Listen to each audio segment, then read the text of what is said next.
Hey ye, you're here. The flight is calm tonight. Let the sound carry you. The engines have been holding their steady hum somewhere beneath and behind. That constant sound that has become the texture of the air itself, present in every breath and every silence, filling the cabin with a frequency that the body absorbs without the mind needing to process it. The cabin lights have been dimmed to that particular blue that overnight flights use, soft enough to suggest sleep, bright enough to navigate the aisle if needed, and this blue light falls on seat backs and armrests, and the occasional face turned toward a window showing only darkness. A blanket lies across someone's lap a few rows ahead, the thin airline fabric that offers more psychological comfort than actual warmth. And the blanket has been arranged and rearranged until it found the position it holds now, covering what it covers, leaving exposed what remains exposed. The window beside the seat shows nothing but black, the kind of absolute darkness that exists only at altitude over oceans or unpopulated land. No city lights below, no moon visible from this angle, just the void that the aircraft moves through at speeds the body cannot feel. The air in the cabin has that recycled quality, neither fresh nor stale exactly, just processed, filtered, pushed through vents that create a constant, subtle movement. A draft that isn't quite a draft, a circulation that keeps everything from becoming too still. Someone coughs, softly several rows back, the sound muffled by the engine noise, absorbed by the upholstered seats and the bodies filling them. And then silence returns, or what passes for silence when the engines never stop their work of keeping everything aloft. The seat fabric has a particular texture against the arm, that rough weave that airlines choose for durability rather than comfort, and this texture becomes familiar over the hours, known without being consciously felt, part of the environment rather than a sensation requiring attention. A reading light glows somewhere in the distance of the cabin, a single cone of yellow in the general blue, someone still awake and choosing to be. And this light creates a small world for its user, while the rest of the cabin exists in its dimmed state. The tray table in front remains folded up, its latch secure, the small rectangle of plastic waiting to be useful, but not being useful now, and the seat pocket below holds whatever it holds, the safety card and the magazine, and perhaps something left by a previous passenger. The hum of the engines shifts slightly in pitch, so subtly that it might be imagination, the constant sound finding a new frequency, or the ear simply perceiving it differently after hours of exposure, and then settling again into what feels like the same note it has held all along. The cabin stretches forward toward the cockpit door, rows of seats visible in the dim light, headrests forming a rhythm of shapes that repeats until it disappears into the darkness at the front. And this view has remained unchanged since the lights went down, the same arrangement of forms in the same positions. A flight attendant passes through the aisle with quiet footsteps, moving toward the back of the plane on some errand that doesn't require announcement, and their passage creates a brief interruption in the stillness before the aisle returns to its empty state. The window continues to show its darkness, the same darkness it showed an hour ago, the same it will show for hours more. The flight path crossing time zones and weather systems and invisible boundaries that matter only on maps. None of it visible from inside this pressurized tube. Someone shifts in their seat a few rows ahead. The small sounds of fabric and adjustment.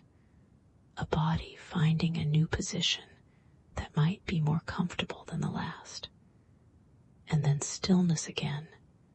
The shift complete. The new position achieved for however long it lasts.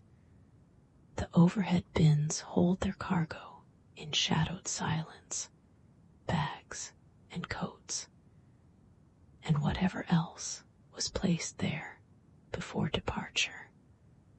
All of it waiting to be retrieved when the flight ends, existing now in a state of suspended usefulness. The air from the vent above creates a small current that moves hair, or the edge of a blanket, or the top page of an open book. A gentle, persistent breath from the aircraft systems, and this current is cool without being cold, present without being intrusive. A pillow has been wedged between a head and the window wall, that small airline pillow that compresses to almost nothing but provides something to lean against, and the pillow holds its position through the physics of pressure and the stillness of the sleeper. The emergency exit sign glows its constant red above the door, several rows back. One of the few sources of colored light in the dimmed cabin, and the sign does its job of indicating where the exit is without anyone needing to look at it. The engines maintain their frequency, that background sound that has become background, that fills the silence without breaking it, that the brain has decided doesn't require monitoring, allowing it to fade into the general acoustic environment of the flight.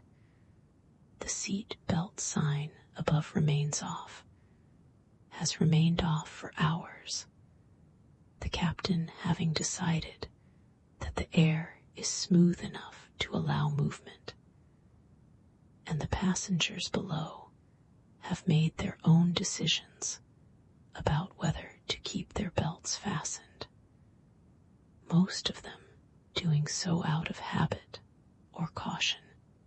The flight tracker on the screen ahead shows a small airplane icon moving across a map, the route traced in a curved line that represents great circle navigation, and the numbers beside it indicate altitude and speed and time remaining. Information that changes slowly enough to seem static. A child sleeps somewhere in the cabin, visible only as a small shape beneath a blanket several rows away. Their breathing invisible from this distance, their presence known only through the occasional small sound that children make in sleep. The cabin walls curve overhead in that familiar aircraft shape, the ceiling lower than it would be in a room, the space designed for efficiency rather than comfort. And this curvature has become unremarkable, the architecture of flight accepted without notice. Someone's phone screen glows briefly in the darkness. a face illuminated for a moment while checking the time or reading something, and then the screen goes dark and the face disappears back into the general dimness of the cabin. The window shade has been pulled most of the way down, leaving only a small gap at the bottom through which nothing is visible anyway. The darkness outside and the darkness of the gap being the same darkness, indistinguishable. The armrest between seats has been claimed by an elbow or surrendered to a neighbor. The small territorial negotiations of shared space having been resolved hours ago. The arrangement now accepted as simply how things are.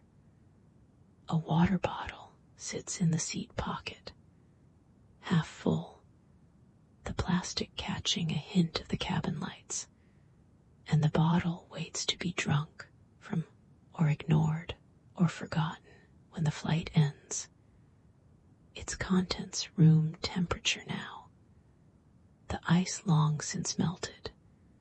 The carpet in the aisle shows its wear patterns in the dim light, darker paths where thousands of feet have walked between these rows, the fabric pressed down and faded by traffic. And this wear is part of the plane's history, accumulated one flight at a time. The ventilation system maintains its quiet work, pushing air through the cabin, keeping the atmosphere breathable at an altitude where the outside air is too thin and too cold for human lungs.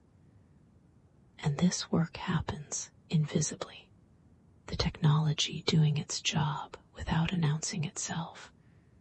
A blanket has slipped to the floor somewhere, the fabric visible in the aisle between seats, fallen while someone slept and not yet retrieved, and the blanket lies there waiting for the owner to wake and notice, or for a flight attendant to pick it up.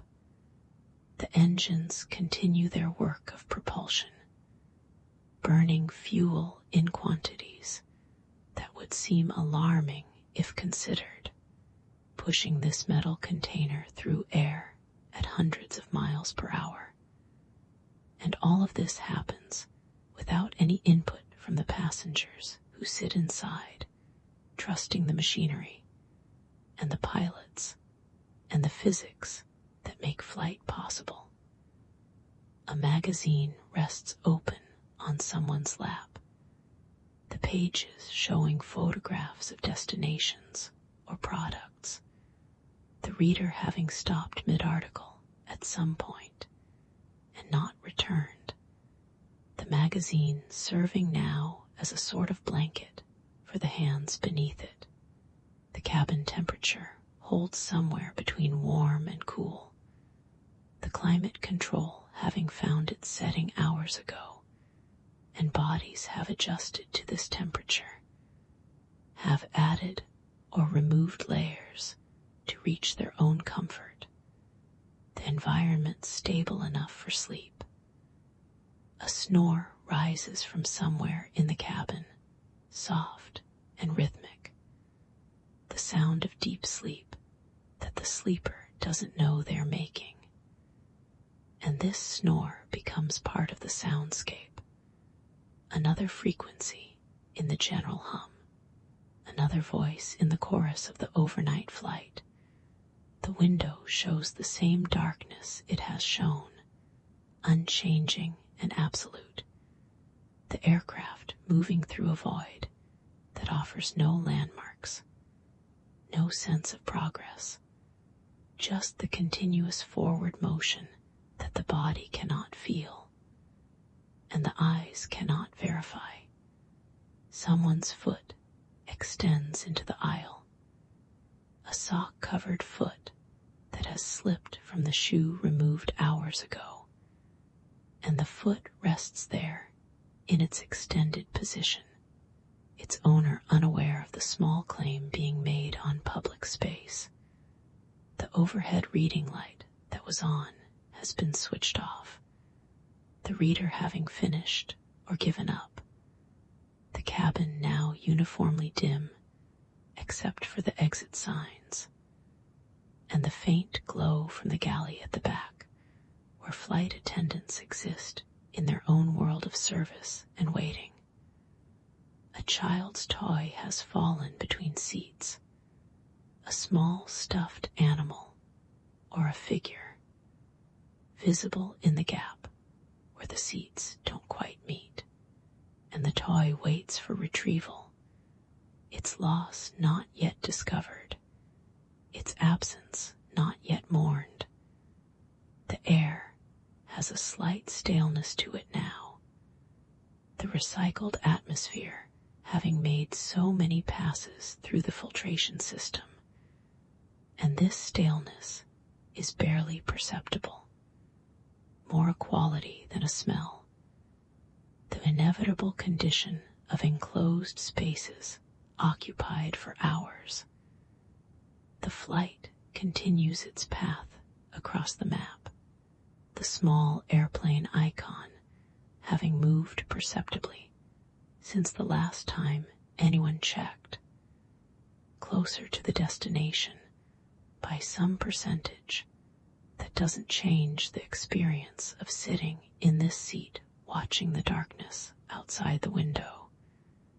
The seat reclines at its slight angle, the few inches of lean back that economy class allows, and this angle has been adjusted and readjusted until it reached the position it holds now, not flat enough for real comfort, but better than sitting fully upright. A cough echoes briefly through the cabin, traveling from somewhere in the back, the sound altered by the acoustics of the enclosed space, and then silence returns, or the approximation of silence that the engines allow. The cabin crew has retreated to their stations, their periodic walks through the aisle paused for now, giving the passengers the uninterrupted quiet that overnight flights require, and their presence is felt only as availability, the knowledge that help exists if needed. Someone's watch glows when they check the time, the luminous dial showing numbers that indicate how much of the flight remains. And then the wrist turns and the glow disappears, the information absorbed without being shared. The window beside the seat has developed a thin layer of condensation at its edges, moisture from breath and bodies collecting on the cold surface, and this condensation creates small patterns that would be visible if anyone were looking, which no one is.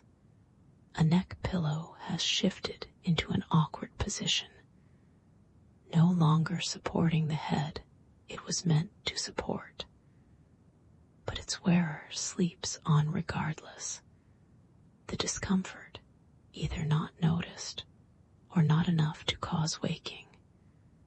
The engines encounter a slightly different density of air and adjust without anyone noticing, the computers and the machinery making constant micro-corrections to maintain altitude and heading. The complexity of flight hidden behind the simplicity of sitting in a seat.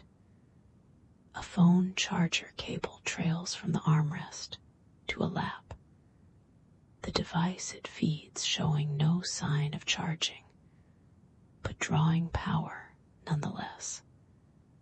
The battery slowly filling while its owner sleeps, both of them doing their version of resting, the blue light of the cabin creates shadows on faces that would look different in daylight, the color washing out warmth, making everyone look slightly different from their waking selves.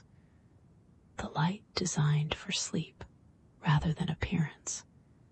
The tray table on the seat ahead shows finger smudges on its surface, marks from the previous user that the cleaning crew missed, evidence of meals eaten and drinks spilled and hands rested, the accumulated traces of flights past.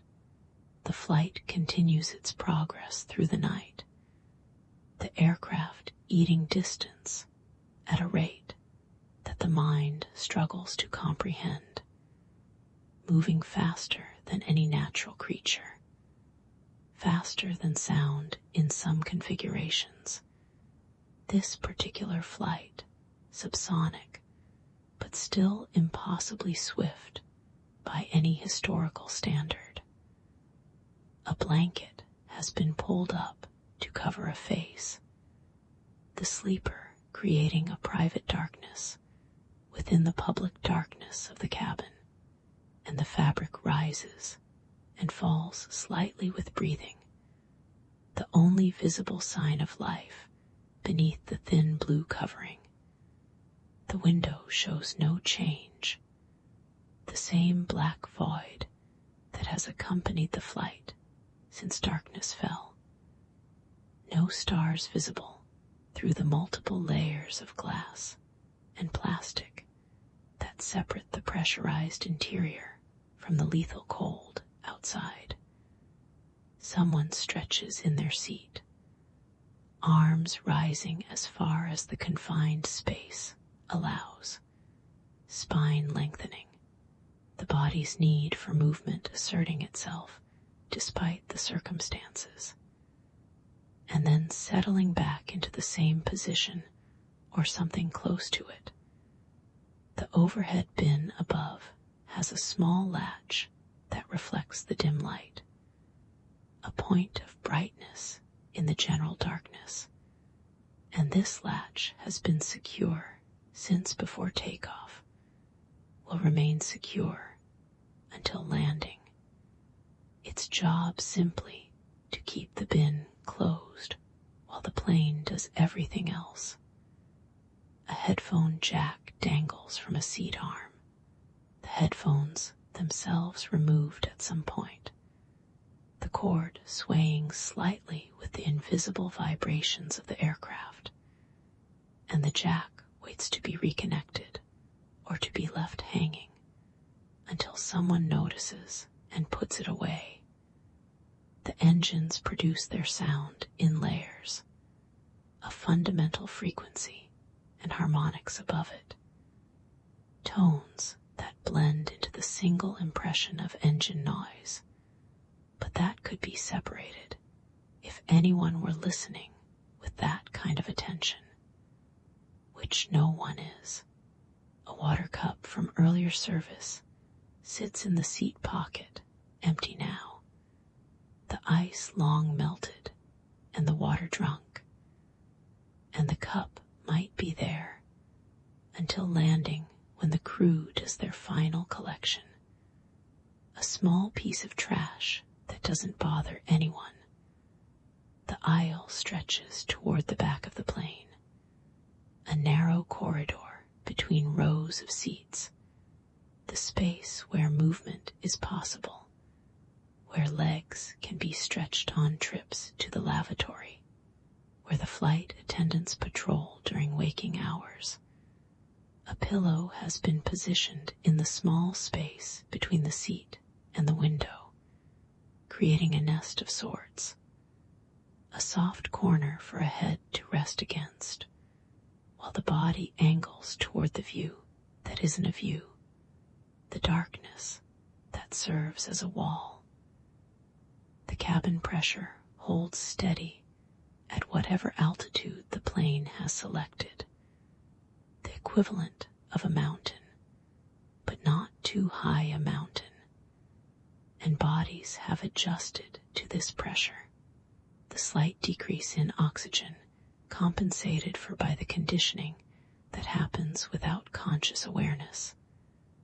A seat belt lies unbuckled across a lap, the metal clasp resting on fabric, the owner having decided that the risk of turbulence is low enough to justify the freedom of an unfastened belt, and the belt waits to be needed or not needed, a tool of safety in standby mode.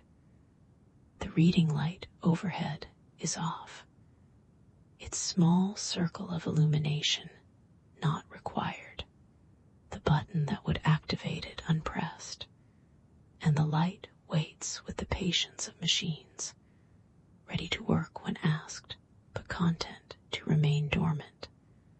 Someone's breathing has developed a slight whistle, a sound from a nose or throat that the sleeper doesn't know they're making. And this whistle joins the engine noise and the ventilation hiss and all the other sounds that make up the acoustic environment of the flight. The window shade has been left in its partially raised position, revealing a rectangle of darkness that is neither interesting nor objectionable, just present. A reminder that the world outside exists even when it cannot be seen. A flight attendant's cart sits parked in the galley, its contents restocked or depleted depending on what has been served.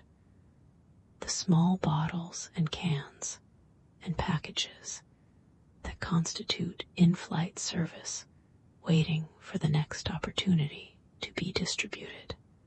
The carpet beneath feet shows its pattern in the dim light, geometric shapes that repeat across the floor, a design chosen by someone for reasons that probably made sense at the time, the kind of pattern meant to hide wear and stains while providing some visual interest.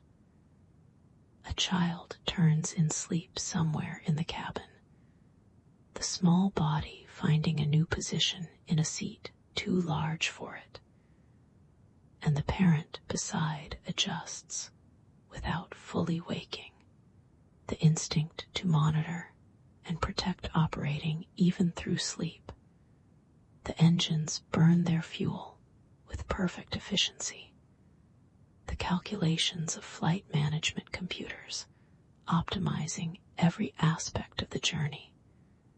And this consumption happens invisibly, gallons disappearing from tanks while the indicators on the flight deck track the numbers.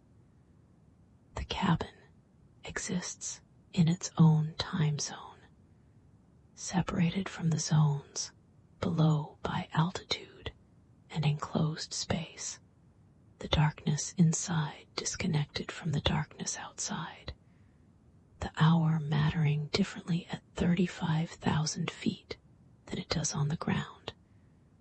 The air from the vent continues its gentle push, a current that the body stops noticing after a while, that becomes part of the environment rather than something acting upon it. And this air is cool and dry and processed, the atmosphere of flight. A magazine page turns somewhere in the cabin, someone still reading or browsing. The paper sounds soft, but audible in the relative quiet. And then stillness again, as the reader pauses on whatever they've found. The window reveals nothing new, the same void it has shown for hours, the aircraft moving through space without visual confirmation of progress, the destination getting closer only according to instruments and calculations, not according to anything the eye can verify. Someone coughs, and the sound travels through the cabin, bouncing off hard surfaces and being absorbed by soft ones. And then the coffer is silent again, the irritation addressed or suppressed. The seat fabric shows its weave in the dim light, the threads that make up the surface visible at close range, a pattern of interlocking fibers that provides durability, and a surface that can be cleaned. The practical considerations of airline operation made material.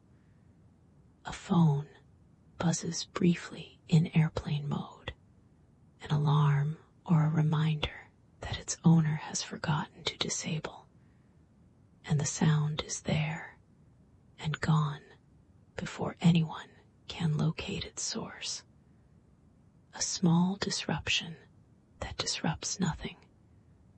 The overhead bins stretch the length of the cabin, a continuous line of closed compartments above the passengers, each one holding the belongings that people thought they might need during the flight, most of it untouched since being stowed.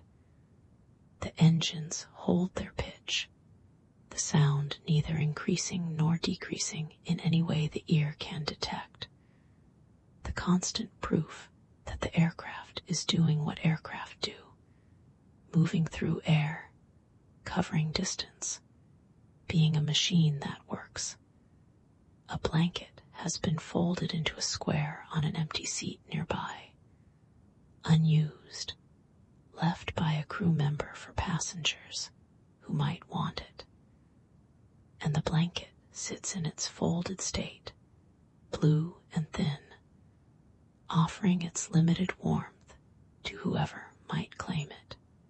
The flight attendant call button glows softly above each seat, a small light that indicates the button hasn't been pressed. The crew not being summoned, the passengers managing their own needs, or having no needs at this particular moment.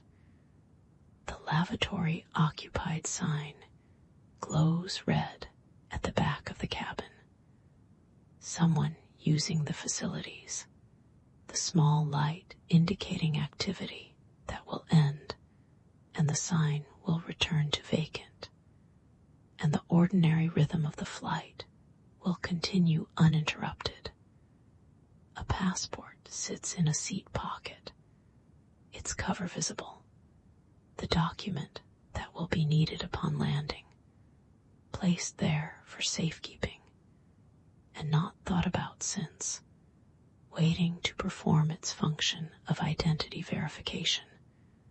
The ceiling of the cabin curves in its familiar way, the interior of a tube, the shape that allows for pressurization and structural integrity. And this shape has been accepted by everyone on board. The architecture of flight, no longer requiring conscious acknowledgement. Someone shifts their legs into a new position, the restricted space forcing creativity in the pursuit of comfort.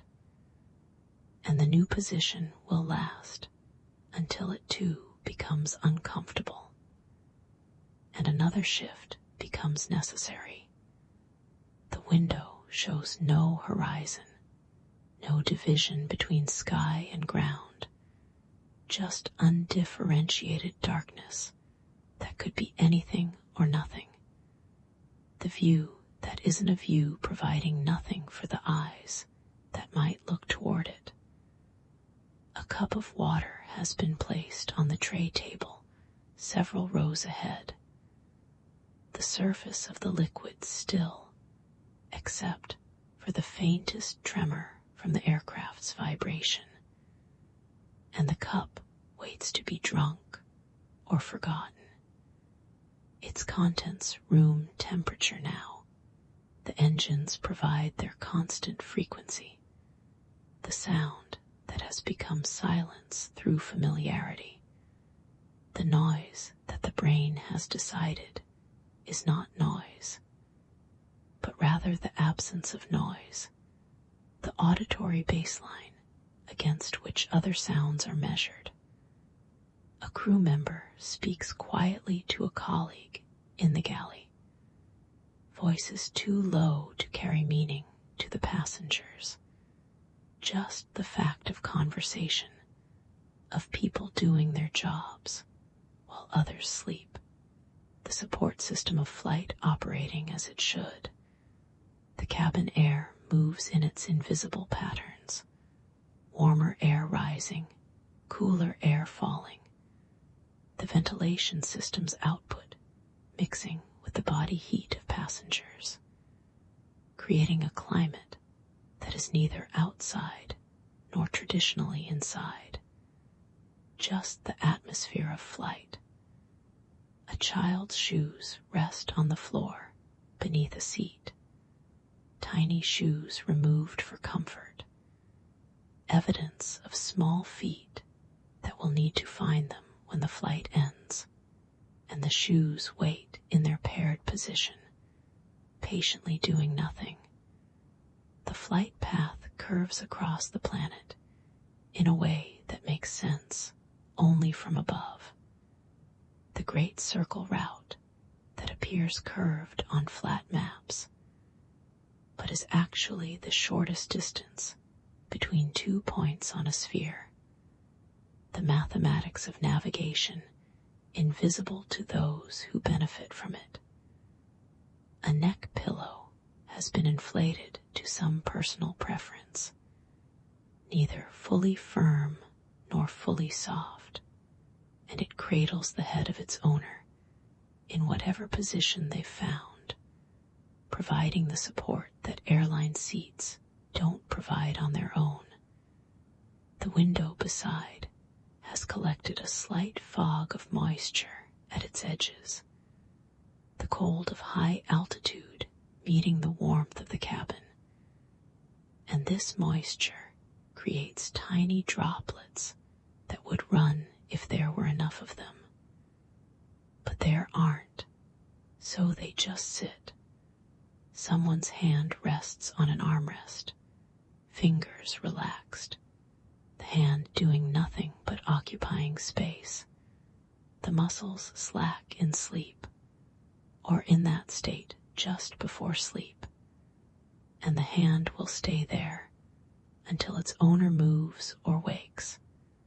The safety card in the seat pocket shows diagrams of emergencies that probably won't happen, instructions for situations that pilots train for, and passengers hope to never encounter, and the card waits to be useful, hoping to remain unnecessary. A reading light creates its small cone of illumination somewhere in the cabin. One person still awake among the sleepers, still engaged with a book or a device, while others have surrendered to the night and the flight. The engines adjust imperceptibly to changes in air density, the autopilot making corrections that no human would notice, keeping the aircraft on its path through the atmosphere. And these adjustments happen continuously, the machinery doing what machinery does. The aisle carpet shows footprints that aren't visible, but are present in the compressed fibers, the marks of passengers and crew walking to, and from the traffic of the flight recorded in the textile, without anyone intending to record it. A blanket covers a form that could be anyone, the shape beneath indistinct in the dim light. Just the fact of a person sleeping, one among many, doing what bodies do when given permission and darkness, and the strange lullaby of engines. The overhead air vent has been adjusted to point somewhere, twisted by a passenger's hand to direct the airflow according to their preference. And it maintains this adjustment, pushing its small breeze in the chosen direction. The cabin exists in its pressurized state, the air held at a density that allows breathing, the hull keeping out the hostile environment that would kill in seconds if let in. And this survival happens mechanically, automatically, the technology of flight providing what nature does not at this altitude. A tray table has been left slightly unlatched, not fully closed, a small gap visible between the table and the seat back. And this gap is neither problem nor solution, just a state, the table waiting to be fully closed or fully opened. The window continues to show nothing, the same nothing it has shown, the darkness outside complete and unchanging. The flight happening in a void that provides no feedback about motion or progress or the passage of time. Someone murmurs in sleep, sounds without words, the vocal cords producing noise that the conscious mind didn't authorize, and the murmur fades as quickly as it came, the sleeper continuing in whatever dream produced it. The engines maintain their work of propulsion, thousands of pounds of thrust produced continuously, the fuel burning in carefully controlled combustion, the energy released pushing the aircraft forward through air that resists but yields.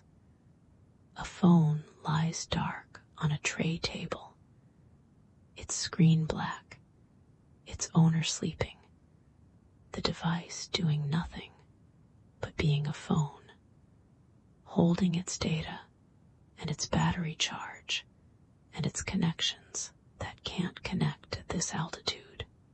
The cabin crew rests in their jump seats near the exits, taking the opportunity to sit while the passengers sleep, their own fatigue real but managed, their readiness maintained even in rest. The seat fabric holds the warmth of the body pressing against it, the heat transferring slowly from flesh to textile. And this warmth is personal, individual, a small zone of human temperature in the controlled climate of the cabin. A book lies closed on a lap, its reader having given up the effort of staying awake, the pages holding their place, the story suspended until waking or until landing, whichever comes first. The flight continues through the night that exists below, the aircraft crossing into regions where the sun has not yet risen, chasing or fleeing the dawn, depending on the direction of travel, time zones passing beneath without being felt. The air in the cabin has achieved whatever quality it will achieve for the flight, the filtration system doing what it can, the human occupants contributing what they contribute, the atmosphere a compromise between ideal and possible. A child sleeps with a stuffed animal pressed against their face, the toy providing comfort that adults might not understand, but that the child clearly needs.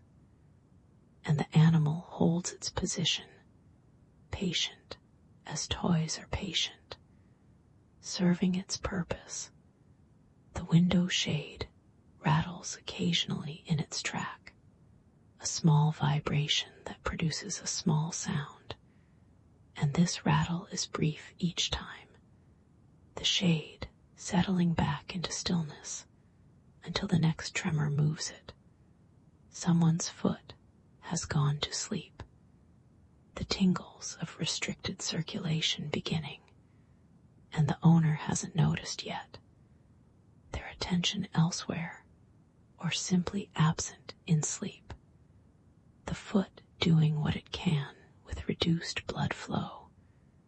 The overhead bins contain their cargo in darkness, the interior of each bin invisible from below, the bags and belongings existing in their stored state, unchanged since they were placed there at the start of the flight. A pen has rolled under a seat at some point, lost without notice, waiting to be found by a cleaning crew or by a foot reaching for something else. The small metal cylinder doing nothing but occupying space.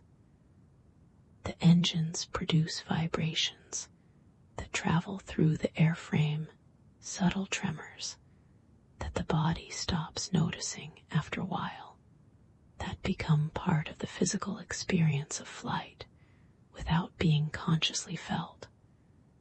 A pillow has been removed from its plastic wrapper and used and discarded beside a seat, its brief useful life complete. The thin airline pillow that served its purpose of providing something between head and hard surface. The cabin temperature holds steady, the system that controls it making adjustments too small to perceive, keeping the environment within the range that human bodies can tolerate without complaint. A passport photo shows a face that looks slightly different from the face of its owner. The way passport photos always look slightly different, and this photo waits in its pocket to be examined by authorities who will match it well enough to the face that presents it. The flight attendant call button remains unpressed, the cabin quiet, the passengers either sleeping or managing their own needs, the crew not being summoned, the equilibrium of the overnight flight maintained. A water bottle's plastic crinkles slightly when the cabin pressure changes. The container responding to forces its owner doesn't notice. And then the crinkling stops, and the bottle resumes its ordinary state. The window beside shows the same darkness, the view that is not a view, the nothing that has been nothing for hours and will be nothing for hours more. The flight path crossing invisible terrain in invisible air.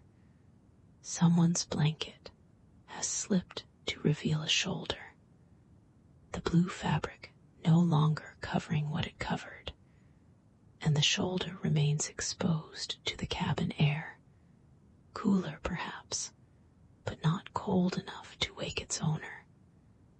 The engines continue their reliable work, the sound unchanging, the thrust constant, the aircraft maintained at its altitude and heading by systems that don't tire or waver. A magazine has fallen open to an advertisement, the pages having shifted during the flight, and the advertisement shows something that doesn't matter to anyone looking, which no one is. The aisle remains empty, no one walking, no one needing to walk. The narrow passage between rows available, but unused. The stillness of the overnight hours in effect. A seat belt clasp rests on a seat, the belt unbuckled, the metal and fabric arranged in whatever position they assumed when the belt was released, and they wait to be needed or not needed. The flight path continues its curve across the globe, the destination slightly closer than it was a moment ago. The progress real, but imperceptible. The journey happening in increments too small to feel. A cough from somewhere in the cabin, muffled and brief, the sound absorbed by the upholstery and the bodies and the constant engine noise, and then quiet again, or what passes for quiet at altitude. The cabin lights maintain their dim blue. The overnight setting that signals sleep even as it provides enough illumination to navigate. And this light falls on everything equally, on sleepers, and on the few who remain awake, on empty seats and occupied ones. A child's foot kicks in sleep, the sudden movement visible for an instant before the foot settles again. The dream that caused it unknown and unknowable. The body responding to images that only the sleeper sees. The window condensation has developed further. More droplets forming at the cold edge where the glass meets the frame. And these droplets catch the dim cabin light and hold tiny reflections. Someone adjusts their position without waking, the body knowing how to manage its own comfort even in sleep, shifting weight from one hip to another, finding a new arrangement that will last for a while. The overhead bins hold their contents in the darkness of their interiors, the bags and coats and carry-on items existing in a state of suspended purpose, waiting for the flight to end and unloading to begin. A phone charger light blinks in the darkness, green indicating full charge. The device it serves fully powered now, and the blinking is rhythmic, predictable. A small pulse of electronics doing their work. The engines burn their fuel at whatever rate the flight computers have determined is optimal. The tanks lighter now than they were at departure. The weight of the aircraft decreasing with each passing minute. A blanket covers a form that sleeps deeply. The shape beneath unmoving. The breathing invisible from any distance. And the blanket provides what warmth it can, which isn't much, but is something. The cabin exists in its sealed state, the doors locked, the air controlled, the altitude maintained, all of it happening through the continuous operation of systems designed for exactly this purpose. A flight attendant checks something in the galley. A small task that produces no sound audible to passengers. The quiet work of maintaining the flight happening in the background where it belongs. The seat fabric presses against the body that presses against it. The mutual compression of flesh and textile. The contact that has been constant for hours. And this contact is neither comfortable nor uncomfortable anymore. Just present. A book spine shows its title in the dim light. The letters visible to anyone looking closely, which no one is. The book waiting for its reader to wake, or for the flight to end. The window beside continues its display of nothing. The darkness unbroken by any light from below. The flight crossing terrain that is unpopulated or overcast, or simply too far below to show its features. Someone's breathing has deepened into the slow rhythm of genuine sleep, the chest rising, and falling at intervals that indicate rest, the body doing its work of recovery and restoration. The emergency exit sign glows its constant red, marking the door that hopefully won't be needed, the sign doing its job of indication without anyone looking at it or thinking about what it indicates.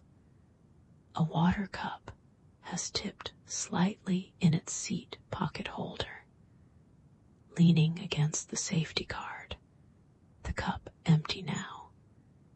Its purpose served, its eventual disposal waiting for the collection that will come before landing. The engines maintain their frequency, the sound that has become the silence of the flight, the acoustic environment that the brain has normalized into background, the noise that supports rather than disturbs sleep. A neck pillow has shifted to a position that no longer supports, the inflated horseshoe having rotated while its owner slept, and the head it was meant to cradle now rests against the seat instead.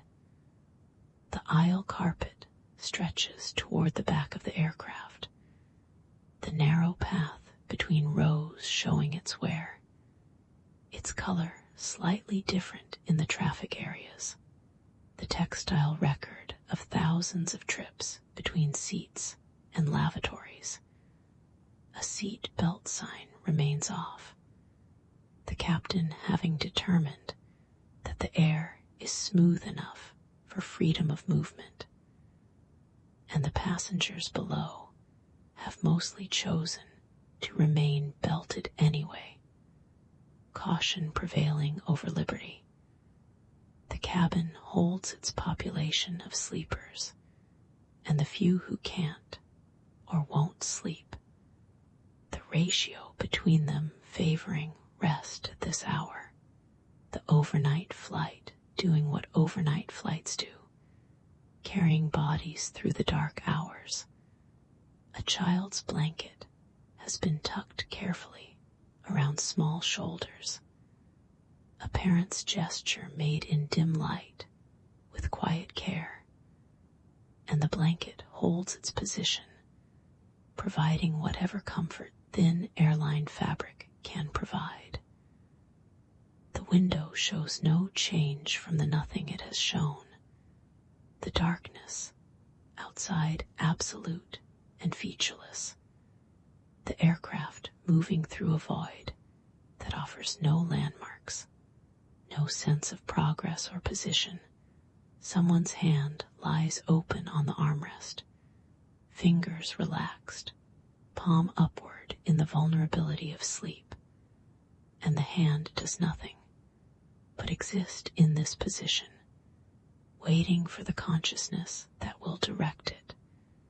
The engines produce their thrust without variation, the power that keeps the aircraft in the air and moving forward, the force that opposes gravity and drag and makes flight possible. And this production is continuous, reliable, unremarked. A magazine cover shows a face from some recent news cycle, the image visible in the seat pocket where the magazine waits, and the face looks out at no one. The story it illustrates already old. The cabin temperature holds its setting. The air, neither warming nor cooling in any way passengers can detect. The climate control doing its invisible work of maintaining conditions that bodies can tolerate. A pen lies in a seat pocket alongside the safety card and the magazine, placed there at some point and forgotten, available for whoever might need it, or destined to be found by cleaners after landing. The flight continues its path across the planet's surface. the great circle route that appeared as a curved line on the departure screen.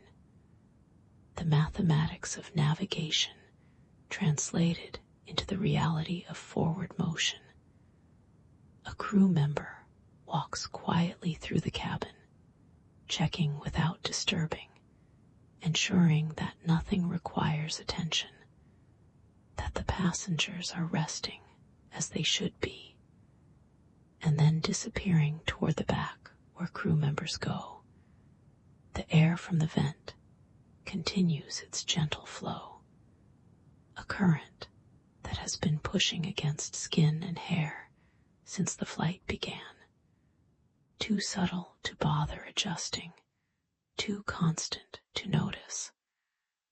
A pillow has fallen to the floor between seats, the small airline pillow that someone used and then didn't need, and it lies there in the narrow gap, waiting to be retrieved or kicked aside. The window beside the seat maintains its view of nothing, the same darkness that has accompanied the flight through all its hours, the void that will eventually lighten when the aircraft approaches dawn or dawn approaches the aircraft. Someone stretches without waking, the body's automatic response to hours of stillness, arms extending slightly, spine lengthening, and then settling back into the curled position of sleep. The cabin lights hold their dim blue, the overnight setting that has been in effect for hours, creating the atmosphere that says sleep is acceptable. Sleep is encouraged. Sleep is what this time is for. A blanket hem trails on the floor, the edge of someone's covering having slipped from the seat, and the hem picks up whatever dust or debris exists on the cabin floor. A small price for the comfort of the blanket itself. The engines maintain their sound, the constant that underlies all other sounds in the cabin, the noise that would be unbearable if noticed, but that has faded into the category of things not noticed. A seat pocket bulges with its contents, the accumulation of a passenger's needs, and the remnants of service, the magazines and napkins and safety card, and whatever personal items have been stored there. The flight path continues its arc across the globe, the aircraft a small point moving steadily across an enormous distance, the speed invisible from inside, but real, relentlessly real, eating miles every minute. A child turns in sleep again, the restless sleep of children who don't adapt to overnight flights as easily as adults pretend to. And the parent beside stirs slightly in response before settling back into their own rest. The cabin exists in its suspended state between departure and arrival. The time zone it occupies neither here nor there, the hour meaning something different than it would mean on the ground, the ordinary rules of day and night not applying. A headphone cord tangles in a seat crack, the wire caught when its owner shifted position, and the tangle is minor, easily resolved if noticed, but not noticed, the cord existing in its caught state. The window shows no stars through its layers of glass and plastic, the view simply dark, the universe beyond the aircraft visible, or not visible, depending on conditions that passengers can't control. Someone's blanket rises and falls with breathing, the thin fabric responding to the expansion and contraction of the chest beneath it. The only visible sign of life in a form that otherwise appears completely still.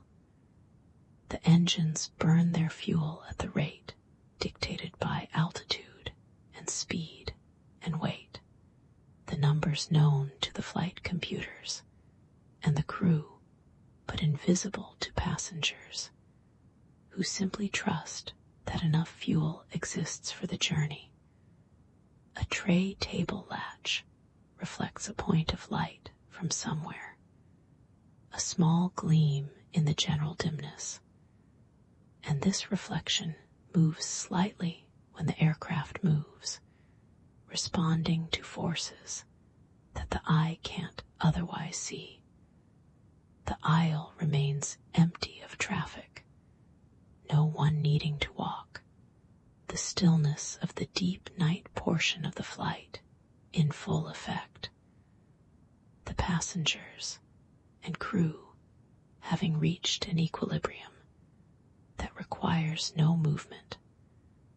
A phone screen lights up in someone's pocket, a notification arriving despite airplane mode, and the glow is visible through the fabric for a moment before the screen times out and darkness returns.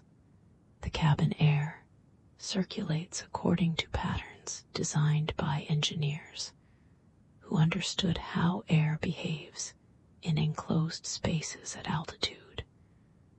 And this circulation is invisible and unremarkable and essential.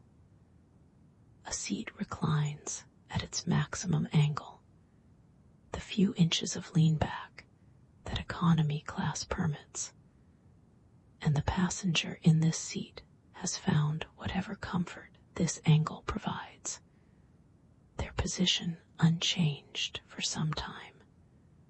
The flight continues without incident, the aircraft doing what it was designed to do, the crew monitoring what needs monitoring, the passengers resting or waiting or existing in whatever state the hours have brought them to.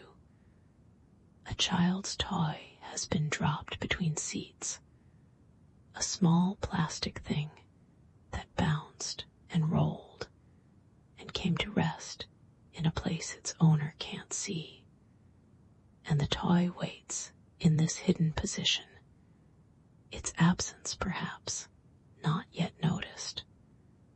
The window beside shows the same unvarying darkness, the view that has been constant through the entire night portion of the flight, the nothing that is simply there to be looked at or not looked at. Someone's foot has slipped from its shoe, the sock-covered foot now resting on the floor where the shoe should be, and the foot remains in this position, its owner asleep and unconcerned with the status of footwear. The overhead bins hold their contents securely, the latches engaged, the bags and coats and items inside unchanged since they were placed there hours ago, waiting for the retrieval that will come at destination. A reading light has been left on in the row ahead, but the reader has fallen asleep, the light illuminating nothing now except an open book and closed eyes, the small spotlight serving no purpose until its owner wakes. The engines produce their constant sound, the background that has become the definition of silence on this flight, the noise that the brain has classified as not requiring attention, allowing it to fade from awareness. A water bottle sits upright in a seat pocket, half consumed, the remaining contents visible through the plastic, and the bottle waits to be finished or forgotten or collected by the crew before landing. The cabin temperature holds steady at whatever setting the system maintains. The air neither too warm nor too cool for the bodies it surrounds. The climate controlled to allow rest without thermal disturbance. A pillow has been positioned against the window, creating a soft surface between head and hard wall. And this positioning represents the accumulated wisdom of the sleeper, the best solution found through trial and error. The flight path progresses across the map that no one is watching. The small airplane icon moving imperceptibly westward or eastward, depending on the direction of travel, the destination incrementally closer. A blanket covers a sleeping form in the row ahead, the shape beneath it human and still, the breathing too subtle to see from any distance, just the fact of a body resting under thin blue fabric. The window glass has grown slightly cooler to the touch, the cold of high altitude making itself felt through the multiple panes. And this coolness is noticed only when noticed, ignored the rest of the time. Someone shifts in their seat, the small sounds of fabric and adjustment, and then stillness again, the new position achieved, the constant search for comfort in uncomfortable conditions temporarily resolved. The cabin crew remains mostly out of sight, present but unobtrusive, available but not intrusive. The service portion of the flight complete for now, the resting portion in effect.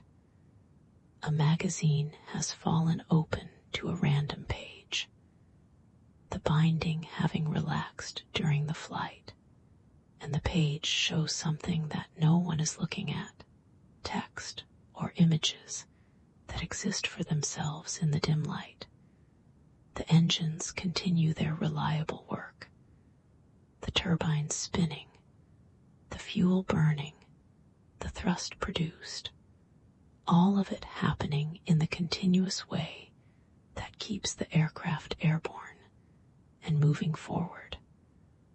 A neck pillow has been removed and set aside, its purpose served or its failure acknowledged, and it rests on the seat beside its owner, no longer providing support, just occupying space. The aisle stretches toward the front of the aircraft, the narrow path between rows empty of traffic at this hour, the stillness of the overnight flight complete and undisturbed. A seat belt lies unbuckled across a lap, the clasp resting on fabric, the owner having decided that the security of the belt is not needed, that the smoothness of the air permits this small freedom. The cabin holds its population in the dim blue light, rows of seats containing rows of bodies, most of them sleeping, some of them resting without sleeping, a few perhaps awake and thinking thoughts that belong only to them. A child's breathing is audible from a few rows away, the deeper breathing of a child who has finally surrendered to sleep. The sound soft, but present in the general quiet of the cabin. The window beside shows no change from the darkness it has shown all night. The view outside the aircraft as featureless as it was hours ago. The flight crossing terrain that provides no visual landmarks. Someone's hand has slipped from its position and hangs in the space between seats, the arm extended, the fingers relaxed, and this hand dangles there in a position that would be uncomfortable if conscious, but seems fine for the sleeper. The overhead bins stretch the length of the cabin, closed compartments holding closed bags, the belongings of passengers stored and waiting, unchanged since departure, to be retrieved at arrival. A blanket has been wadded into a ball and used as a pillow, the creative repurposing of inadequate materials. And this ball of fabric supports a head that found the provided pillow insufficient.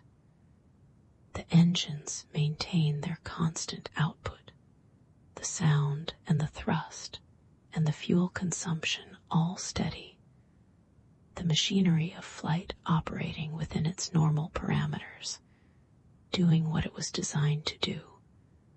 A book lies open on a tray table, the reader having stopped at some point, the pages showing text that no one is reading, the story suspended until attention returns or the flight ends.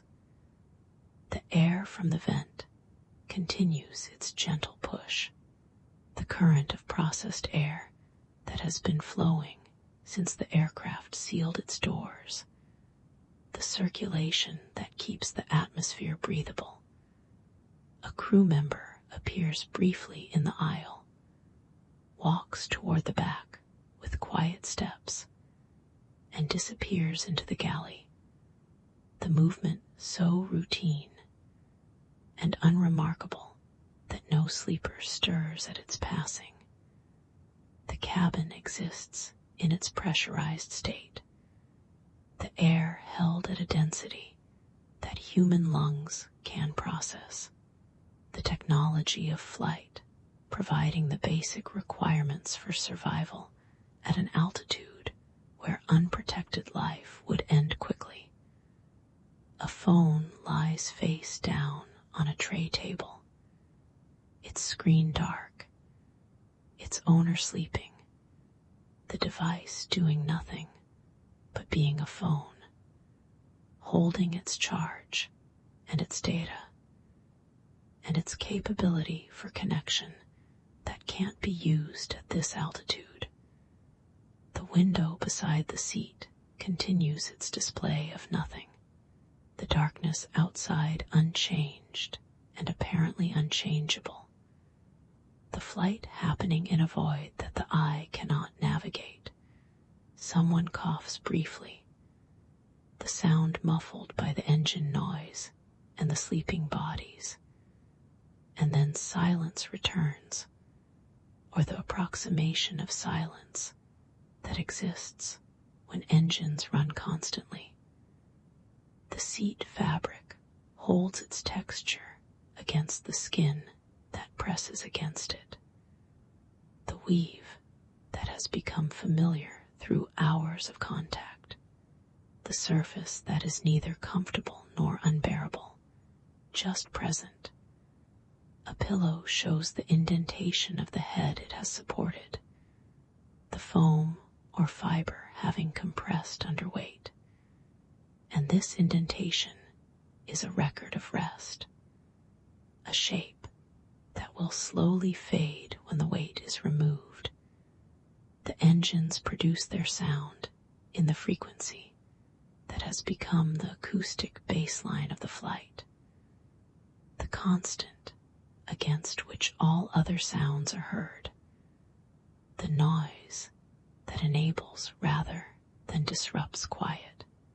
A water cup sits in its holder, empty, the ice melted hours ago, the contents consumed, and the cup retained for no particular reason, just sitting there waiting to be disposed of. The cabin temperature holds steady at whatever setting the climate system maintains. The air neither warming nor cooling in any perceptible way. The environment stable for the bodies it contains. A blanket edge trails on the floor, the fabric picking up whatever microscopic debris exists on the cabin carpet. And this contact goes unnoticed by the sleeper above, who rests on regardless. The flight continues its journey through the night. The aircraft, a small capsule of light and life, moving through darkness.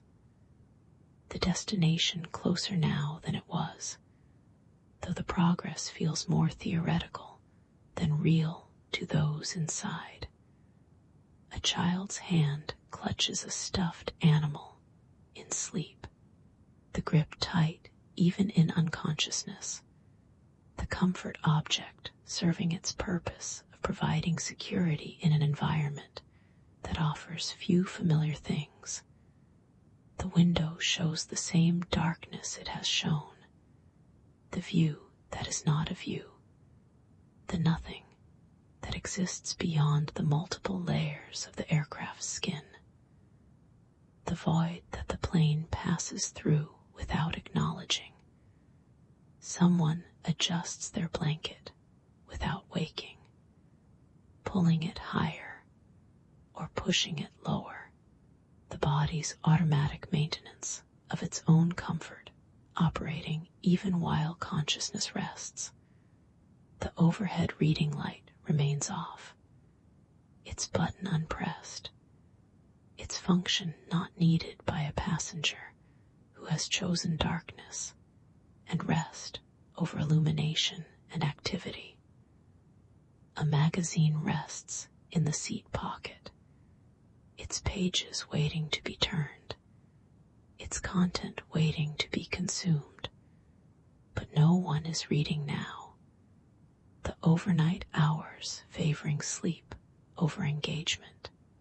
The engines burn their fuel and produce their thrust, and maintain the altitude and speed that the flight plan requires, all of it happening automatically, continuously, without variation.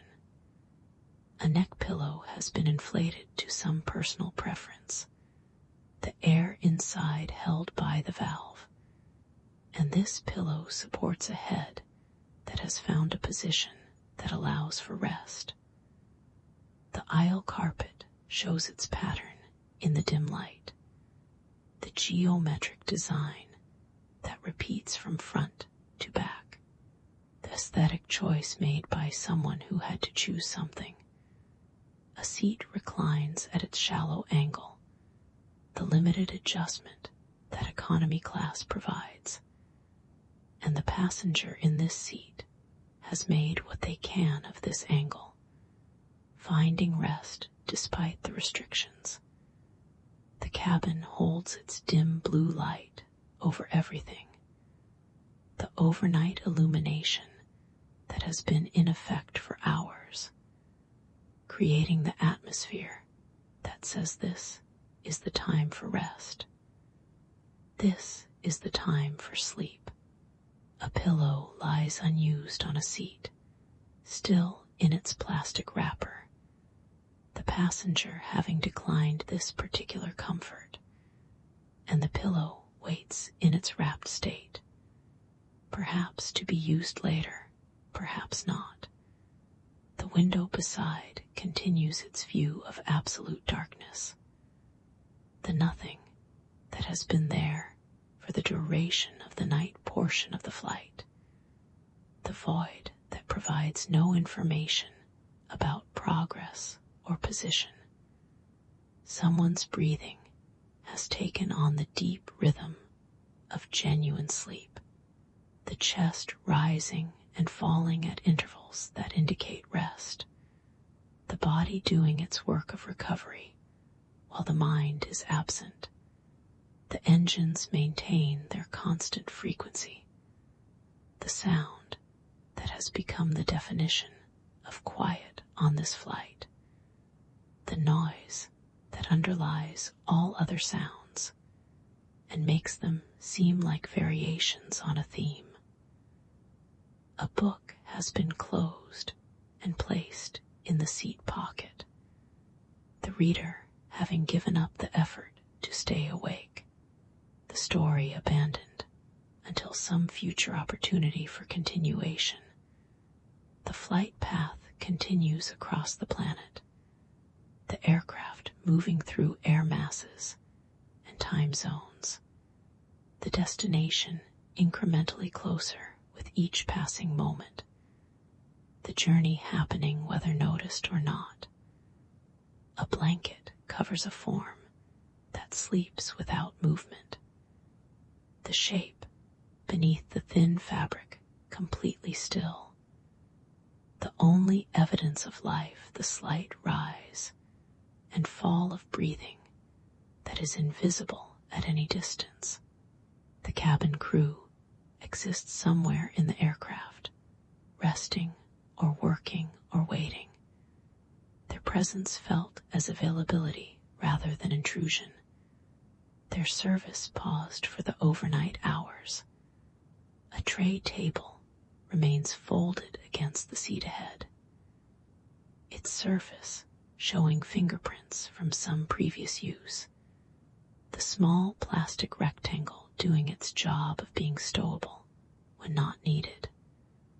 The air in the cabin has that quality of having been breathed by many people, recirculated through filters, processed by systems designed to keep it acceptable. And this air fills the lungs without conscious thought. A child turns again in sleep, the restless movement of someone who hasn't found the right position, and the parent beside doesn't wake, has perhaps grown accustomed to these movements. The window glass holds its slight condensation at the edges, the moisture visible as tiny droplets that catch what light exists. And these droplets have been there for some time, neither growing nor shrinking. Someone shifts their weight in the seat, the small adjustment that happens periodically, the body's need for movement expressing itself even in states of rest, and then stillness again. The overhead bins hold their cargo in darkness, the interiors invisible from below, the bags and belongings waiting in their stored state for the retrieval that will come at destination. A pen has been forgotten in a seat pocket, left behind by some previous passenger, or placed there by this one and then ignored, and the pen waits in this pocket for discovery or continued neglect. The engines continue their work without drama, the constant production of thrust that keeps the aircraft moving, the fuel burning at rates calculated by computers that never tire. A blanket has slipped partially to the floor, the fabric trailing from the seat where most of it remains, and this trail of fabric goes unnoticed by the sleeper above. The cabin temperature holds at whatever setting has been achieved. The air, neither cooling nor warming in any way passengers can perceive. The climate controlled for human comfort at altitude.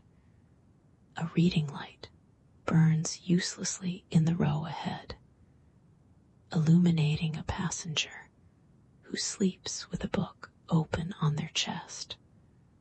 The light wasted on closed eyes, but harming no one.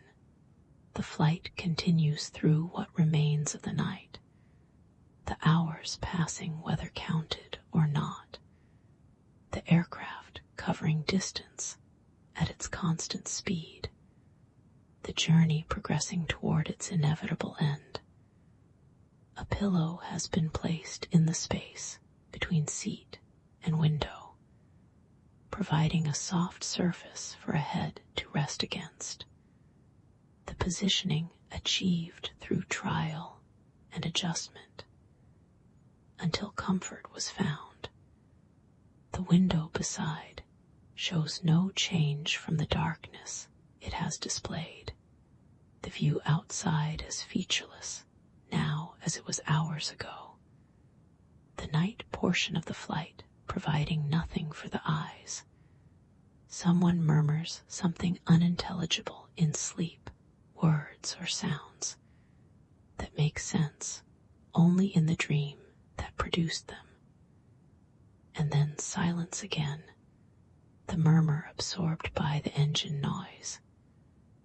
The cabin exists in its sealed state, pressurized and temperature controlled, and illuminated according to the time of flight. The environment managed by systems that operate without passenger input.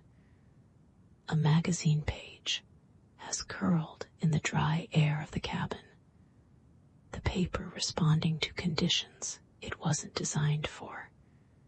And this curl is visible in the dim light. A small physical change in an object otherwise unchanged. The engines produce their thrust continuously. The power that opposes gravity and propels the aircraft forward. The force that makes everything else possible, generated through controlled combustion. A seat belt lies unbuckled across a lap, the passenger having made the choice to unfasten, and the belt waits in this unbuckled state, ready to be reconnected when conditions suggest it should be. The aisle remains empty of traffic, the stillness of the overnight hours complete, no one walking to lavatories or stretching legs, the cabin at rest in its collective way. A blanket has been pulled up to cover a face, creating a private darkness within the general darkness of the cabin, and the breather beneath this covering sleeps in their self-made cave. The cabin holds its collection of sleeping forms, rows of bodies resting in rows of seats, the human cargo that the aircraft carries along with everything else, transported through the night toward a destination that grows imperceptibly closer. A child's face is visible in sleep, peaceful in the dim light, the features relaxed in a way they might not be during waking hours, and the child sleeps the deep sleep that children can achieve in any circumstances. The window continues to show its darkness, the unchanging view that has accompanied the flight through all its overnight hours, the nothing that will eventually give way to something when dawn approaches or the aircraft descends. Someone's foot has extended into the aisle, the sock visible in the dim light, and the foot rests there in its extended position, its owner unaware of the small claim being made on shared space. The engines maintain their frequency, the sound that the ear has stopped truly hearing, that exists as background rather than foreground, the constant that defines the acoustic environment of flight. A book lies closed on a lap, its reader sleeping, the story suspended at whatever point it was suspended, waiting for continuation that may come on this flight, or may come later, or may never come. The flight path curves across the globe according to the mathematics of shortest distance over a sphere, the route that appeared as a line on the departure screen. the journey that continues whether understood or not. A pillow has been positioned and repositioned until it found its current place, the accumulation of adjustments that led to this arrangement, and now it supports what it supports in whatever way it supports it. The cabin air moves in its continuous circulation, pushed through vents, mixed with what the bodies contribute, filtered and pushed again, the endless cycling that keeps the atmosphere breathable. A crew member appears in the aisle and walks toward the back, the quiet footsteps of someone doing their job while others sleep, and then disappears, the brief presence leaving no lasting impression. The cabin lights maintain their dim blue setting, the overnight illumination that signals rest, that provides just enough light to navigate while allowing sleep. And this light falls on everything equally. A blanket edge trails along the floor beside a seat, the fabric having slipped without its owner noticing, and the edge lies there collecting whatever it collects, the sleeper above unconcerned. The window beside the seat shows the darkness that has been constant, the void outside the aircraft that offers no information, no landmarks, no sense of where in the journey the flight might be. Someone shifts position again. The body's persistent search for comfort in a space designed for efficiency rather than rest. And the new position will last until it too proves inadequate. The engines burn their fuel at rates the passengers never see. The tank's lighter now than at departure, the weight of the aircraft decreased by the consumption that keeps it moving forward. A phone lies inert in a pocket, its owner sleeping, the device doing nothing but holding its charge and its data, disconnected from the networks it normally inhabits. The cabin exists in its tube shape, the curved walls that allow pressurization, the architecture of flight that has become unremarkable through familiarity, the form that function requires. A magazine shows an advertisement for something, the page visible in the seat pocket where it rests, and no one looks at this advertisement. No one considers what it offers.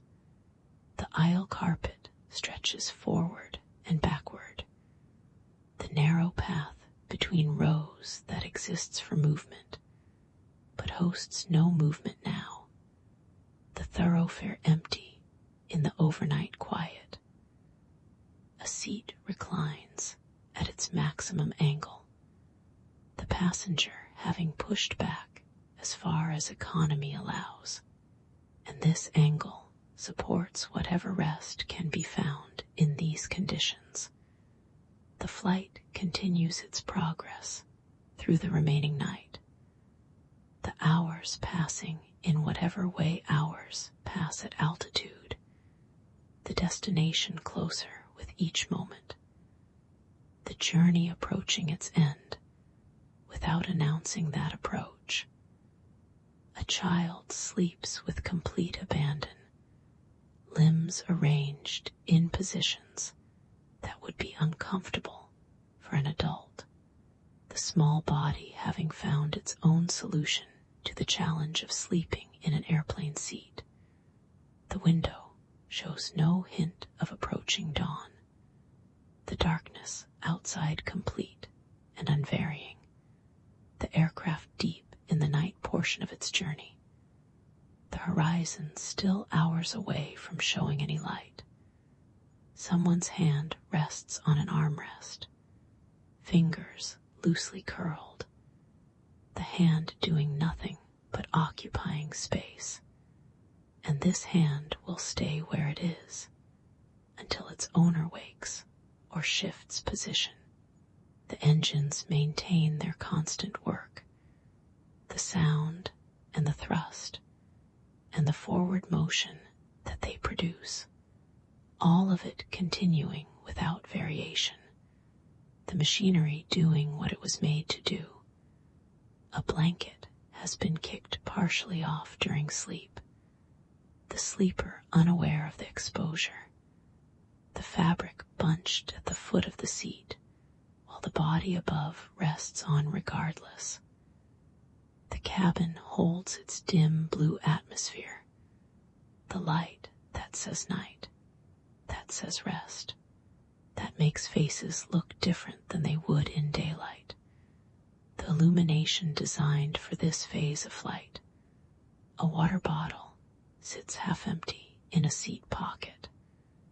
The contents at room temperature now, available if wanted, but not particularly appealing, waiting to be finished or to be left behind. The overhead bins hold their cargo in the darkness of their interiors. The personal belongings of passengers stored and safe, unchanged since they were placed there, waiting for retrieval. A pillow lies compressed beneath a sleeping head, its fibers pressed down by the weight it supports, providing whatever cushioning it can provide, serving its simple purpose. The aircraft moves through the night at its cruising altitude, the ground below invisible, the sky above showing no stars through the window, the journey happening in a sensory void that the instruments track even when the eyes cannot. A child's toy lies forgotten between seats, dropped at some point and not retrieved, and the toy waits in this gap where it fell, its absence perhaps noticed by now, perhaps not. The window beside shows only darkness, the same darkness it has shown through all the overnight hours, the view that provides nothing to look at, nothing to anchor the sense of progress or position.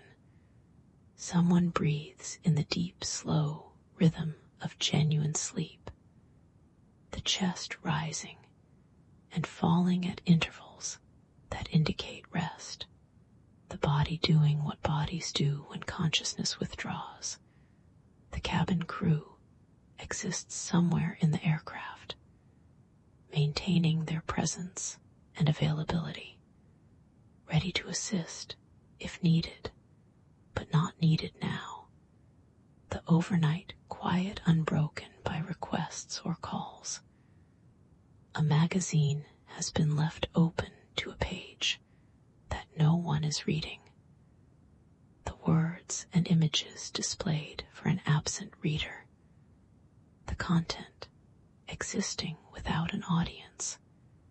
The engines produce their constant sound, the frequency that has become the acoustic baseline of the flight, the noise that supports rather than disturbs the quiet of the cabin.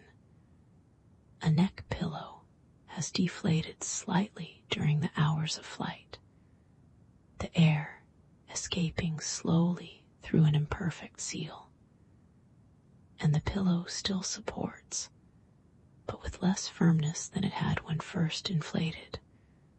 The aisle stretches empty toward both ends of the aircraft, the space between rows unoccupied by traffic, the stillness of the overnight hours complete throughout the cabin. A seat belt sign remains off above, the air smooth, the captain having decided that belts are optional, and most passengers have made their individual choices about fastening or not fastening. The cabin holds its collection of resting bodies, the passengers who have surrendered to the night and the flight, finding what sleep they can find in conditions that don't quite support sleep. A blanket rises and falls with the breathing of the form beneath it, the thin fabric responding to the expansion and contraction of lungs, the only visible sign of life in an otherwise still shape. The window continues its display of darkness, the unchanging view that has accompanied the entire night portion of the flight, the void that will eventually lighten, but shows no sign of lightening yet. Someone shifts in their seat, the small sounds of adjustment, and then stillness again. The new position found, the search for comfort temporarily resolved.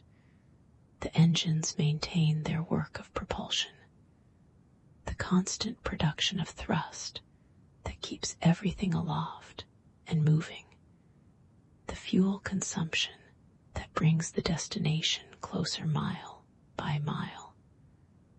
A book lies closed on a lap, the reader having given up, the story suspended at some point that may or may not be remembered when reading resumes. If reading resumes, the flight path continues across the map, the aircraft icon moving slowly but steadily toward the destination marker, the progress visible only to those who look at screens that track such things. A pillow has been pushed into a corner of the seat, used in a way its designers may not have intended, providing support for a position that the seat itself doesn't support. The cabin air moves in its continuous cycle, pumped through vents, mixed and filtered, the atmosphere of the flight maintained at levels that allow breathing without discomfort. A crew member checks the cabin from the rear galley, looking down the aisle at rows of sleeping forms, verifying that all is well, that nothing requires attention. The cabin exists in its sealed and pressurized state, the environment maintained by systems that work without announcement, the conditions that allow human life at an altitude where unprotected life would end. A phone screen remains dark in a seat pocket, the device sleeping in its own way, its notifications silenced, its connections severed by the altitude that puts it beyond the reach of towers. The window beside shows no variation in its darkness, the view as featureless as it has been for hours, the aircraft moving through space that provides no visual confirmation of movement. Someone murmurs briefly in sleep, sounds without meaning, the vocal expression of some dream that visits and passes, and then quiet again. The engines continue their constant work, burning fuel, producing thrust, maintaining altitude and speed, all of it happening through the continuous operation of systems designed for exactly this purpose. A blanket has been arranged and rearranged until it reached its current configuration, covering what it covers, leaving exposed what it leaves exposed. The compromise achieved, the cabin temperature holds at its setting, neither rising nor falling in any way passengers can perceive. The climate controlled for the duration of the flight.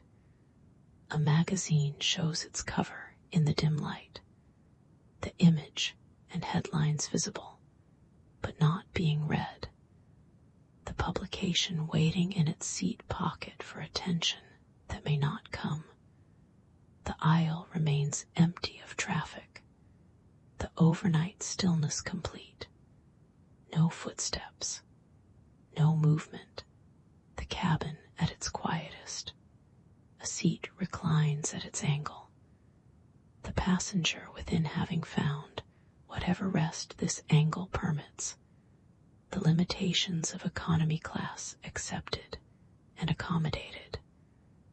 The flight continues through what remains of the night, the hours diminishing now, though the diminishment isn't felt, the destination approaching, though the approach isn't visible, the journey nearing its end, though the end still seems far. A child sleeps in a position that adults would find impossible, the small body folded in ways that work for the small, and the child knows nothing of discomfort, resting in the complete way that children rest. The window shows its darkness without variation, the same view it has shown through all the overnight hours, the nothing that exists outside the window, no different now than it was at the start of night. Someone's breathing has the slow, deep quality of real sleep, the rhythm that indicates rest rather than mere stillness, and this breathing is inaudible beneath the engine noise, but visible in the rise and fall of a chest. The cabin lights hold their dim blue setting, the overnight illumination unchanged, the atmosphere that says rest, that permits sleep, that makes the cabin feel different from how it felt during waking hours. A blanket covers a still form in a nearby seat, the shape beneath unmoved for some time, the sleeper having found a position that works and staying in it. The engines produce their constant sound, the background that has become the foreground through familiarity, the noise that defines the acoustic environment of this flight. A pillow has been placed somewhere useful, supporting something that needed support, serving its small function in the larger function of rest.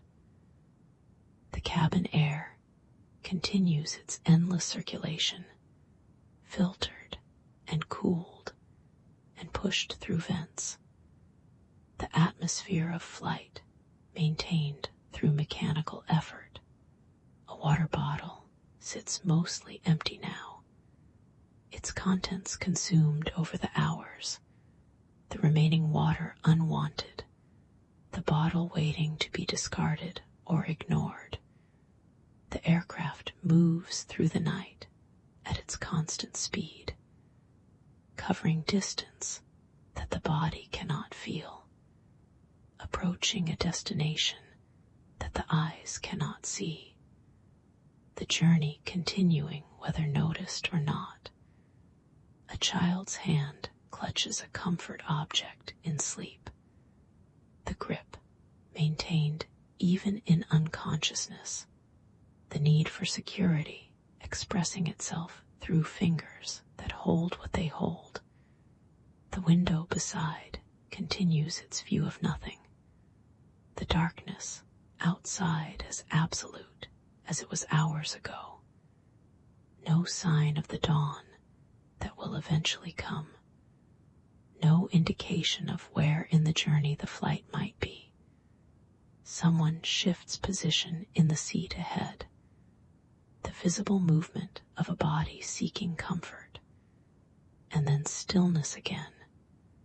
The adjustment complete, the search paused.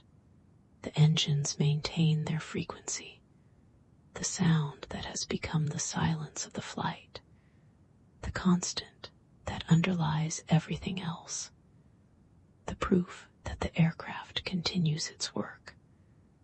A book lies somewhere in the cabin, closed and waiting, its reader sleeping, its story suspended at some point that the reader may or may not remember. The flight path continues its curve across the planet, the mathematical route that appears on screens no one is watching, the progress that happens whether tracked or not. A blanket has slipped to expose a shoulder, the sleeper unaware of the exposure, the fabric having moved during some adjustment, the coverage no longer complete. The cabin holds its population of resting travelers, bodies in rows of seats, consciousness withdrawn, the human cargo that the aircraft carries through the night toward whatever destination awaits. A crew member exists somewhere in the back of the plane, maintaining presence without intrusion, available if needed, but not needed now. The overnight quiet undisturbed. The cabin lights maintain their dim blue glow. The setting that has been in effect for hours, creating the atmosphere of night inside the aircraft, even as the aircraft moves through actual night outside. A pillow supports a head that rests against a window, the positioning achieved through adjustment after adjustment, the best solution found for sleeping while seated in a metal tube at altitude.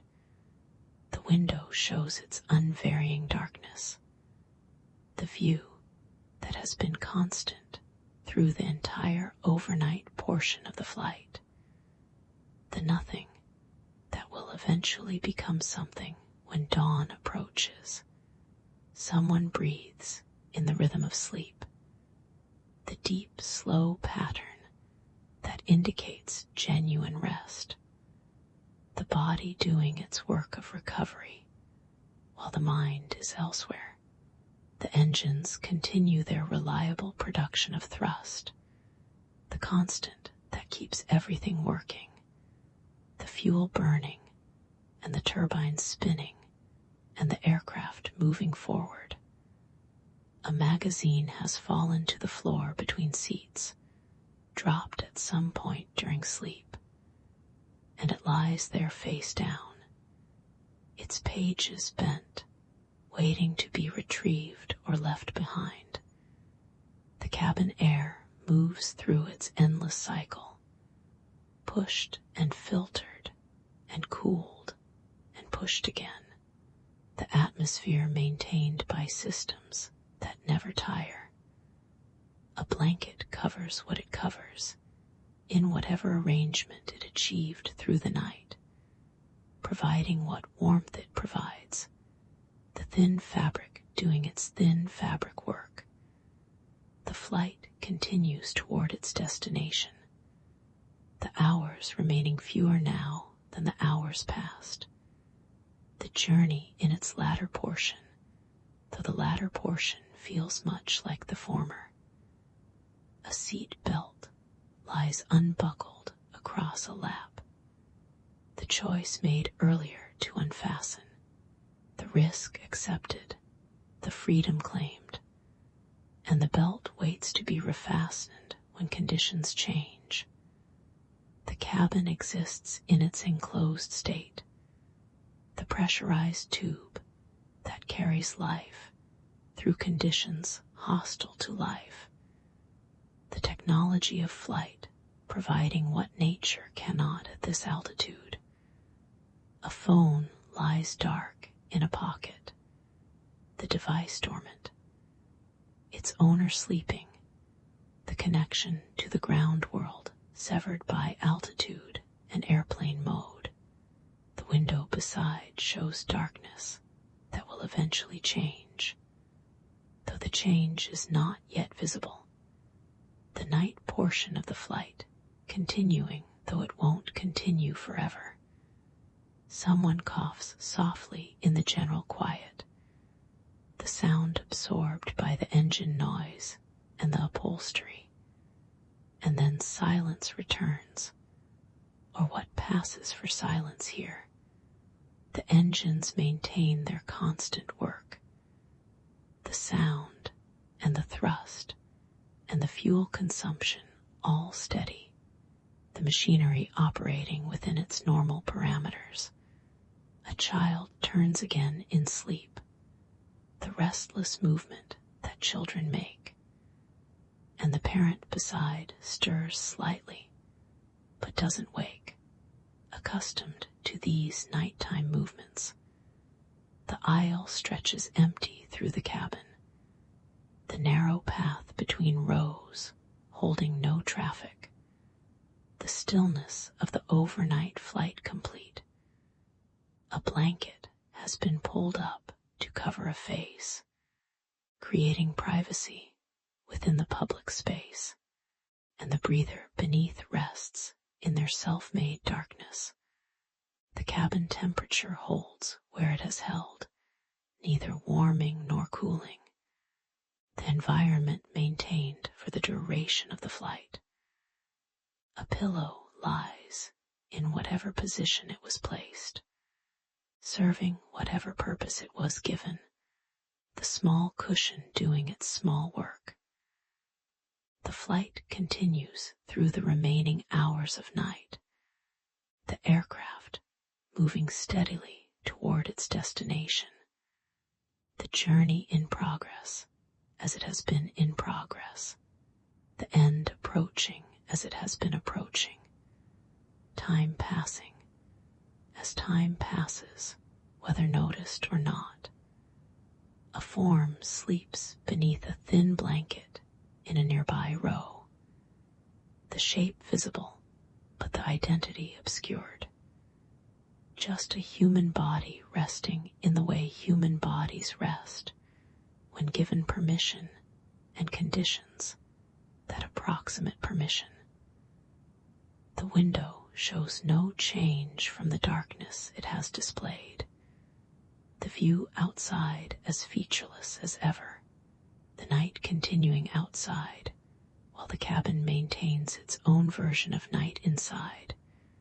Someone's hand has fallen open in sleep, the palm upward, the fingers relaxed, a gesture of vulnerability that the conscious self might not permit. The engines hold their frequency, the constant sound that accompanies all the hours of the flight, the noise that has become the silence against which other sounds are heard. A book rests closed somewhere in the cabin, its story waiting, its pages still, the reading suspended until some future moment of wakefulness. The cabin crew maintains their quiet presence, available but unobtrusive, serving by not serving during these hours when service is not required. A seat holds a body that sleeps within it, the two working together as well as they can. The furniture designed for many things, and rest being one of them, barely. The air from the vent continues its gentle push, the current that has been constant since departure, the circulation that will be constant until arrival. The overnight flight continues in its overnight way, the cabin dim and quiet, the passengers resting, the engines working, the destination incrementally closer, the journey happening as journeys happen, one moment following another, the aircraft moving through the night toward the dawn that will eventually come, the hours passing in whatever way hours pass at altitude, the flight doing what flights do, carrying its human cargo through the darkness toward wherever the darkness ends, and the light begins.